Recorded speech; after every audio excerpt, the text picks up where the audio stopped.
बिस्मिल्लाहिर्रहमानिर्रहीम। Software construction के आज के लेक्चर के अंदर हम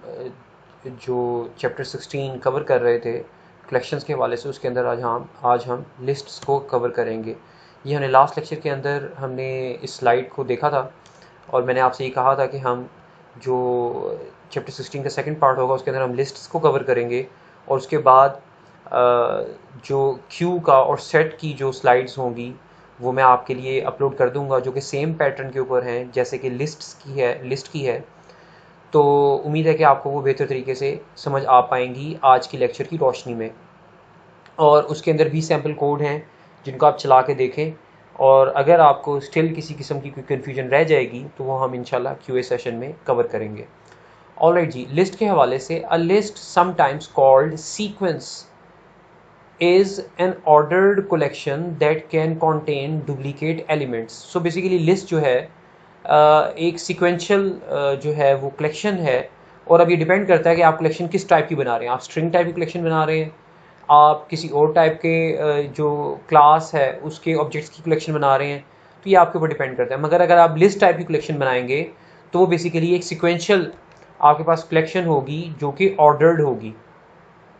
इसके अलावा वो ये कहना चाह रहा है कि in addition to the methods inherited from collection,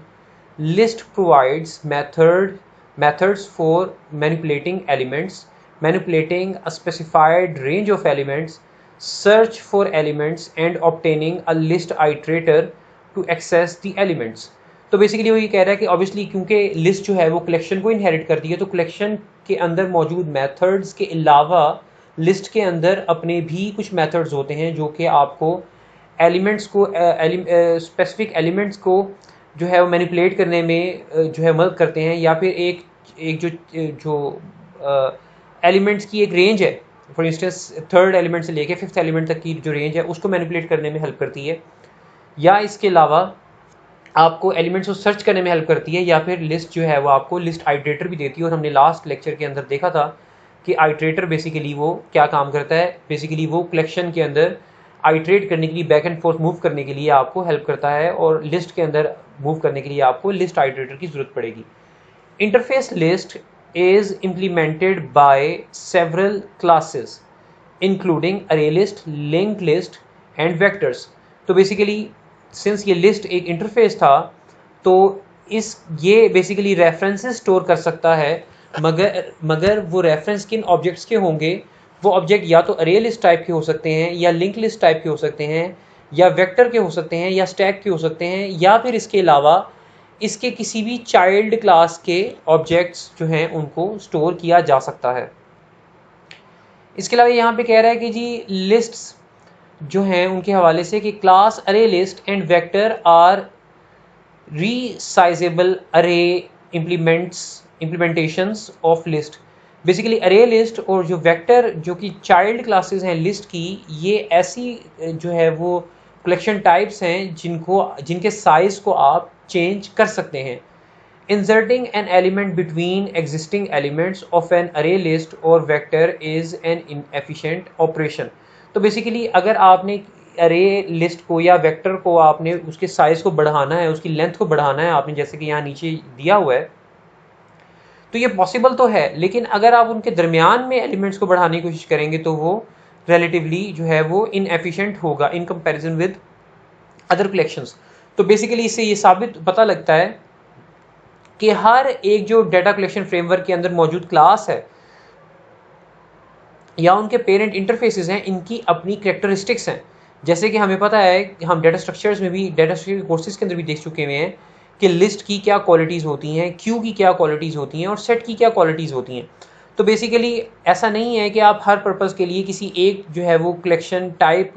को इस्तेमाल कर सकते हैं। फॉर इंस्टेंस अरे लिस्ट को, ये डिपेंड करता है कि आपकी इस्तेमाल का जो है वो ज़रूरत क्या है, और आप उस लिहाज से उन करेक्टरिस्टिक्स के ऊपर जो भी कलेक्शन टाइप की क्लास जो सी है, चाइल्ड क्लास जो पूरा उतरती है, आप उसको इस्तेमाल करते हैं। This is what he is trying to highlight. तो बेसिकली इसीलिए मैंने कहा था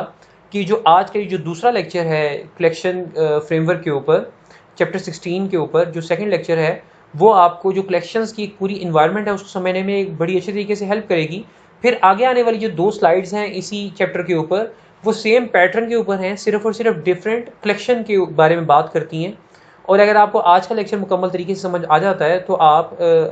for you people the coming to lectures will be self explanatory, but if still you will be having any issue after running those codes and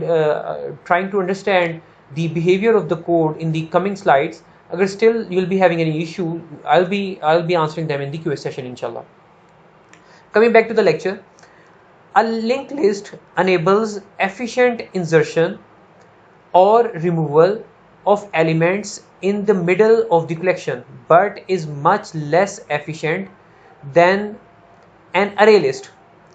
for jumping to the specific element in the collection. तो basically ये कहना चाह रहा है कि अगर आपने किसी एलिमेंट को दरमियान में जो है वो इंसर्ट करना है तो अरे लिस्ट और वेक्टर जो है is not a suitable option.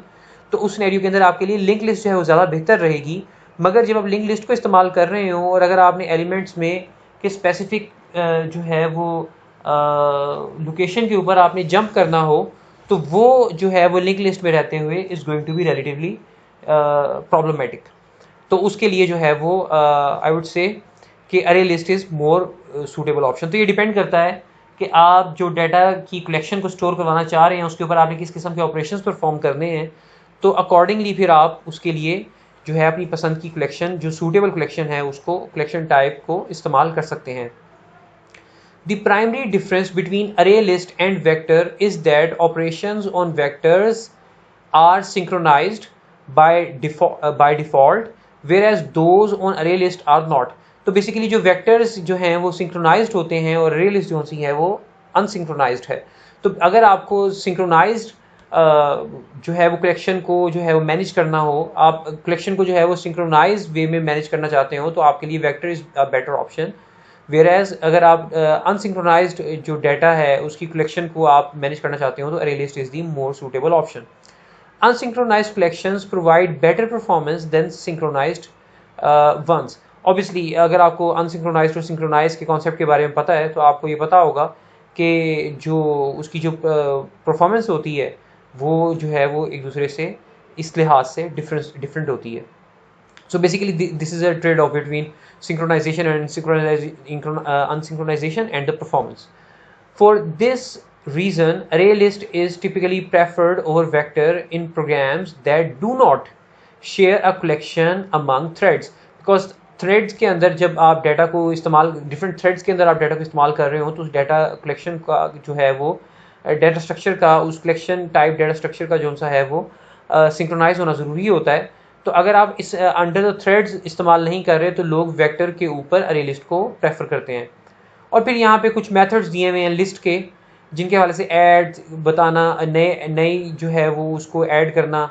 List के अंदर आइटम को, फिर साइज़ बताना उसका, फिर आप पर्टिकुलर एलिमेंट को गेट करना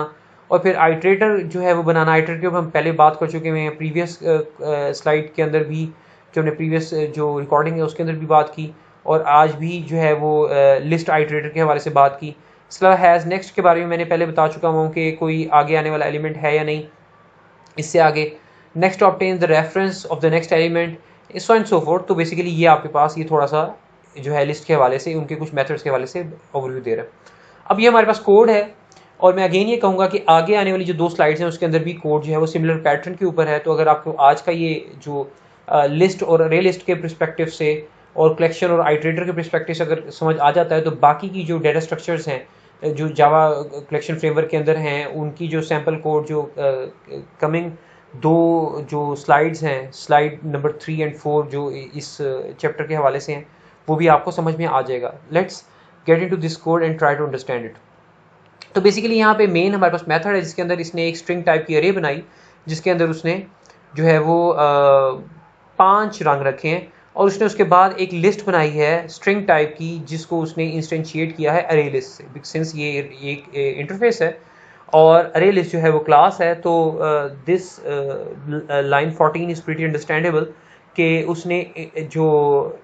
लिस्ट टाइप का जो इंटरफेस है उसका रेफरेंस के अंदर उसने जो है वो ऑब्जेक्ट स्टोर करवाया है अरे लिस्ट का और ये अरे लिस्ट अपने अंदर क्या स्टोर करेगी, स्ट्रिंग टाइप का डेटा। और उसने उसके बाद ये जो कलर्स की अरे थी स्ट्रिंग टाइप की उसके ऊपर ही जो है वो इन्हेंस फॉर लूप लगाया है और हर इंडेक्स का जो डाटा है हर आइट्रेशन के ऊपर ये कलर्स मौजूद हैं वो इस कलर के अंदर आ जाते हैं और वो हर एक कलर को एक एक करके हर आइट्रेशन के ऊपर लिस्ट डॉट ऐड यानी कि लिस्ट के अंदर जो है उन कलर्स को ऐड करता चला जा रहा है। तो बेसिकली आफ्टर लाइन 17 ये जो लिस्ट है और ये जो कलर्स हैं इन दोनों के अंदर जो है वो सेम एलिमेंट्स मौजूद रहेंगे या आप कहेंगे आ जाएंगे। उसके बाद लाइन 20 के ऊपर ये कुछ इसने कलर्स जो है वो बनाए, कलर्स की एक अरे बनाई है। ये वो कलर्स हैं जिनको ये रिमूव करवाना चाहता है इस लिस्ट में से, और इसके अंदर इसने रेड वाइट एंड ब्लू डाल दिया। एंड कीप इन माइंड कि रेड वाइट और ब्लू जो है वो इस अरे में थे जो कि अब इस लिस्ट में भी हैं इस इनहेंस फॉर लूप की वजह से। उसके बाद इसने एक और जो है वो लिस्ट बनाई है रिमूव लिस्ट की, और उसके अंदर बिल्कुल इसी तरह से जो है वो रिमूव कलर्स से इस इनहेंस फॉर लूप की बेस के ऊपर की मदद से हर बार एक जो कलर है उसको यहाँ इस कलर स्ट्रिंग वेरिएबल के अंदर स्टोर करवाया, और उसके बाद जो है इसने रेफरेंस वेरिएबल के अंदर स्टोर करवाया, और उसके बाद इसने जो है रिमूव लिस्ट के अंदर इसको ऐड करवा दिया। अब हमारे पास दो तरह की लिस्ट मौजूद हैं, एक जिनके अंदर ये तमाम कलर्स मौजूद हैं और दूसरी लिस्ट जिसके अंदर हमारे पास वो कलर्स मौजूद हैं जो कि इस अरे में से आए हैं और ये हमने रिमूव करवाने हैं। अब इसके बाद ये यहाँ पे क्या करता है कि प्रिंट कर रहा है ये अरे लिस्ट सिर्फ और सिर्फ मैसेज, और उसके बाद ये यहाँ पे क्या करता है कि इसने जो है वो लिस्ट के अंदर मौजूद जितने भी कलर्स थे उन सब के सबको प्रिंट करवा दिया प्री रिमूवल, यानी कि जो इसने रिमूव करवानी है इससे पहले इसने जो है वो तमाम के तमाम जो कलर्स हैं इनको प्रिंट करवा दिए, 5 के 5 कलर्स जो हैं इनको प्रिंट करवा दिए। और उसके बाद इसने रिमूव कलर का मेथड कॉल किया जिसके अंदर इसने लिस्ट और रिमूव लिस्ट दोनों पास कर दी। और मैं इस कोड के ऊपर बाद में जाऊंगा, मगर उससे पहले मैं आपको ये दिखा दूं कि उसके बाद इसने जब ये रिमूव हो जाएंगी, ये मेथड को हम अभी रीड करते हैं उसको समझने की कोशिश करेंगे, उसके बाद इसने लिस्ट को दोबारा प्रिंट किया है तो ऑब्वियसली इसके अंदर वो कलर्स जो कि यहाँ पे मौजूद थे वो इस लिस्ट में से जो कि बेसिकली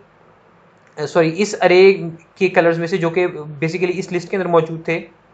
वो रिमूव हो चुके होंगे। तो अब फिर वो सिर्फ और सिर्फ 2 कलर्स को प्रिंट करवाएगा। तो पहले ये 5 कलर्स को प्रिंट करवाएगा और उसके बाद ये बाकी बच जाने वाले 2 कलर्स को प्रिंट करवाएगा, लेकिन उससे पहले हम रिमूव कलर्स के मेथड को देख लेते हैं। तो बेसिकली रिमूव कलर मेथड के अंदर आपके पास कलेक्शन 1 और कलेक्शन 2 आई। कलेक्शन 1 वो है जिसमें से रिमूव करवाना, और कलेक्शन 2 है जिसमें रिमूव करवाने वाले जो कि मौजूद हैं कलर्स के नाम। और उसके बाद इसने यहाँ पे क्या किया कि इसने जो कलेक्शन 1 है उसका आइट्रेटर गेट कर लिया और उसने आइट्रेटर डॉट हैज़ नेक्स्ट लगा दिया, यानी कि जब तक लिस्ट 1 के अंदर कलर्स मौजूद हैं ये लूप चलता रहेगा। और if collection dot 2 dot contains वो कलर जो कि आइट्रेटर डॉट नेक्स्ट के अंदर है तो आप आइट्रेटर डॉट रिमूव करवा दें। यानी कि अगर इसके अंदर जब ये इस लिस्ट के अंदर एक एक करके इंडेक्स पे मूव कर रहा है और ये हर इंडेक्स के ऊपर ये चेक कर रहा है कि अगर कोई हर इंडेक्स पे मौजूद कलर अगर इस पूरी लिस्ट में से किसी भी एक इंडेक्स के कलर से मैच करता है तो उसको काइंडली आप रिमूव करवा दें। और ये जो रिमूव मेथड है ये आइट्रेटर के अंदर मौजूद बाय डिफ़ॉल्ट मेथड है, बिल्ट इन मेथड है जिसको इस्तेमाल किया गया है। अब अगर हम आउटपुट देखें तो बेसिकली ये बिल्कुल वैसे ही है कि यहाँ पे इसने पहले 5 कलर्स को प्रिंट करवाया और इस मेथड के चल जाने के बाद जो दोबारा उसने जब कलर्स को प्रिंट करवाया तो अब सिर्फ और सिर्फ 2 कलर्स बचे थे। काइंडली इस कोड को रन करके देखिएगा, इसके साथ एक्सपेरिमेंट करके देखिएगा, और अगर कोई चीज़ समझ में ना आए या फिर आपकी एक्सपेरिमेंटेशन से कोई आपको एक ऐसा बिहेवियर नज़र आए जो कि आपको समझ ना आ पा रहा हो, जो कि आपको लॉजिकल जस्टिफिकेशन ना प्रोवाइड कर रहा हो, वो काइंडली क्यूए सेशन में जो है डिस्कस कीजिएगा। I would try to answer your queries. और उसके बाद ये यहाँ पे लिंक लिस्ट के हवाले से बात कर रहा है और ये स्टिल जो है वो कुछ मेथड्स बता रहा है लिस्ट के, जो फॉर इंस्टेंस अगर आपने उसको अगर वो स्ट्रिंग है तो उसको आपने अगर लोअर को इसमें कन्वर्ट करना, सो एंड सो फोर्थ। ये मेथड्स को आप एक एक करके देख लें, अगर आपको यहाँ से इसका बिहेवियर समझ में आता है तो वेल एंड गुड, अदरवाइज आप डॉक्यूमेंटेशन में भी जाके देख सकते हैं। और मज़ीद कुछ यहाँ पे भी इसने इनके मेथड्स के हवाले से यहाँ बताया है। फॉर इंस्टेंस हैज़ प्रीवियस, अगर लिंक लिस्ट है बिकॉज वो 2 वे भी हो सकती है, आप मूव कर सकते हैं आप उसके अंदर, तो बेसिकली ये कुछ मेथड्स मज़ीद मौजूद हैं। अब इस हवाले से यहाँ पे एक कोड हमें दिखा रहा है जिसके अंदर इसने जो कि सिमिलर कोड प्रीवियस कोड की तरह का ही है सिमिलर, यहाँ पे इसने लिस्ट, लिंक लिस्ट और लिस्ट आइट्रेटर को इस्तेमाल किया। यहाँ पे इसने अगेन एक अरे बनाई जिसके अंदर ये तमाम कलर्स मौजूद हैं, और इसने एक लिस्ट बनाई लिस्ट 1 के नाम से, और इसने प्रीवियस कोड की तरह ही जो है वो आइट्रेशन चलाते हुए लिस्ट 1 के अंदर तमाम कलर्स को ऐड करवा दिया। और फिर यहाँ पे इसने कलर 2 की अरे बनाई जिसके अंदर मज़ीद कुछ जो हैं वो कलर्स मौजूद हैं, और इसने फिर ये लिस्ट 2 बनाई जिसके अंदर इसने उन कलर्स को ऐड करवा दिया। अब आपके पास जो है वो 2 लिस्ट मौजूद हैं, लिस्ट 1 के अंदर ये तमाम कलर्स हैं और लिस्ट 2 के अंदर ये तमाम कलर्स हैं। इसके बाद इसने कहा कि list 1 dot add all of list 2, यानी कि लिस्ट 2 के अंदर जितने भी कलर्स हैं उनको आप जो है वो ऐड कर दें लिस्ट 1 के अंदर। और ये बेसिकली जो है हमारे पास एक जो है बिल्ट इन मेथड है जो कि लिस्ट के अंदर मौजूद होगा, और यहाँ पे ऐड हो गया। उसके बाद उसने लिस्ट 2 को डेलिबरेटली नल कर दिया, यानी कि अब आपके पास सिर्फ एक लिस्ट 1 ही मौजूद है जिसके अंदर तमाम कलर्स जो कि प्रीवियसली लिस्ट 1 और लिस्ट 2 में थे, अब वो तमाम के तमाम लिस्ट 1 के अंदर मौजूद हैं, और लिस्ट 2 जो है वो उसका जो रेफरेंस है वो अब किसी भी ऑब्जेक्ट को पॉइंट नहीं कर रहा। उसके बाद ये यहाँ पे प्रिंट लिस्ट करता है लिस्ट 1 को पास करने के बाद। अगर हम प्रिंट लिस्ट का मेथड देखें तो यहाँ पे ये लिस्ट आई, और इसने ये इन्हेंस फॉर लूप के थ्रू जो है वो हर एक आइट्रेशन पे हर एक जो इंडेक्स में मौजूद कलर था उसको शिफ्ट करवाया स्ट्रिंग कलर के अंदर, और उसको उसका नाम जो है वो प्रिंट करवाया। This what he is trying to do in this whole method. और उसके बाद इसने यहाँ पे उसको उनके तमाम के नामों को प्रिंट करवाने के बाद convert to upper case string, और उसने लिस्ट 1 पास कर दी। और जो convert to upper case string list 1 है, इसने क्या किया कि इसने अगेन जो है वो आइट्रेटर के थ्रू जो है वो लूप चलाया, और इसने अपने ही अंदर अपनी ही वैल्यू को एक्सेस करने के बाद यहाँ पे अगर आप देखें तो इसने उसको अपर केस में जो है वो कन्वर्ट करके वापस जो है वो सेट करवा दिया। This is what he is trying to do. तो बेसिकली पहले जो मर्ज्ड लिस्ट थी वो प्रिंट हुई, उसके बाद उसको अपर केस में कन्वर्ट करवाया गया, और फिर दोबारा से लिस्ट को प्रिंट करवाया गया, और फिर उसके बाद इसने कहा कि डिलीटिंग एलिमेंट 4 to 6, और इसने यहाँ पे जो है वो 4 to 7 पास किया, यानी कि 4 to लेके 6 तक 7 जो है वो एग्जेम्प्ट हो जाएगा लिस्ट 1 में से। उसने कहा इसको काइंडली इसको कर दें, और फिर उसने जो है वो दोबारा से लिस्ट को प्रिंट किया है, और उसके बाद प्रिंट रिवर्स्ड लिस्ट, और फिर उसने उस लिस्ट को जो है वो रिवर्स करके प्रिंट करवाया है। तो बेसिकली ये रिमूव आइटम्स वाला जो मेथड है, अगर हम यहाँ पे देखें तो ये बेसिकली आया, और इसने स्टार्टिंग और एंडिंग है यहाँ पे, और इसने लिस्ट डॉट सब लिस्ट कॉल की, और उसने स्टार्टिंग और एंडिंग कह दिया, और उसने कहा कि इनको क्लियर कर दें, यानी कि इस लिस्ट की जो ये चंक है दरमियान का चंक 4 to 6 का जो चंक है इसको रिमूव करके आप थर्ड एलिमेंट को जो है वो 7th एलिमेंट के साथ जो है वो लिंक कर दें। तो उसके बाद इसने रिमूव आइटम करवाने के बाद इसने दोबारा से लिस्ट को प्रिंट करवाया, और उसके बाद इसने प्रिंट को रिवर्स ऑर्डर में भी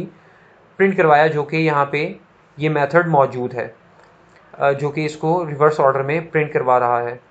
बिकॉज ये इसको हैज़ प्रीवियस के थ्रू जो है वो और आइट्रेटेड डॉट प्रीवियस के थ्रू जो है वो बैकवर्ड मूव करवा रहा है। और इसने जो आइट्रेटर का जो स्टार्ट किया था वो ये आप देखें, इसने इसके एंड से स्टार्ट किया था, यानी कि अब इसने प्रीवियस एग्जांपल्स के बजाय जो कि 0 से स्टार्ट करके 0 जो है वो जो आइटम होती थी उससे एंड तक जाता था, अब ये एंड से स्टार्ट करेगा और पीछे की तरफ जाएगा। अब अगर हम इसकी आउटपुट की तरफ देखें तो ये देखें, ये मर्ज्ड लिस्ट है, फिर उसके बाद ये अपर केस में शिफ्ट की गई, और इसके बाद यहाँ पे अगर आप देखें तो 4 से लेके 6 के एलिमेंट्स को डिलीट कर दिया गया, और यहाँ पे उनको रिवर्स ऑर्डर में प्रिंट करवाया गया। अगेन मैं आपसे कहूँगा इस कोड को काइंडली चला के देखें, इसके ऊपर एक्सपेरिमेंटेशन करें, जो आइडियाज़ आपके जहन में आते हैं और जो बिहेवियर प्रोग्राम का चेंज होता है उसकी लॉजिक को समझने की कोशिश करें। If you still be having any questions I would love to answer them in the QA session. और बेसिकली इसी की बेस के ऊपर आगे आने वाली जो 2 स्लाइड्स हैं, जैसे कि अभी आपने देखा कि सेम पैटर्न के ऊपर तकरीबन मोर और लेस दोनों प्रोग्राम्स थे, इसी तरह से जो मज़ीद आने वाले 2 लेक्चर्स हैं वो भी सेम पैटर्न के ऊपर ही डिफरेंट जो कलेक्शन की जो डेटा स्ट्रक्चर्स हैं उनके ऊपर जो है एक्सप्लेन कर रही हैं। उम्मीद आपको समझ में आई होगी। Thank you very much. अल्लाह हाफिज़।